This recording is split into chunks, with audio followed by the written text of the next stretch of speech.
אני לא יותר מזה ניצן, נעשה לכם מופע סטנדאפ קצר. אני יכול להגיד זה? נו. קיו. אנחנו נעשה כמה בדיחות שאולי יראו לכם קצת גזעניות, אבל כל זה בצחוק, ומי שנפגע אז סליחה איתנו, נכון? כן. טוב, נתחיל בבדיחה הראשונה. סליחה. כן, אנחנו מצטערים אם זה יפגע ברגשות הזה. טוב. אבא שלך כל כך עני, שהוא משתמש בטרופית בקידוש. נעשה ניצן.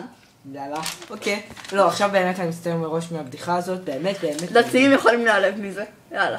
זה, אנחנו מצטערים. איך יודעים שתזדיעה הפליצה? הגרביונים שלה מתנפחים. נחמד. בסדר. טוב. למה קוראים לים השחור? הים השחור. תחשבו. נותנים לכם כ3 שניות. 2, 1. כי תראו שם הרבה כושים. בגלל זה הוא שחור כאילו. סליחה. כן.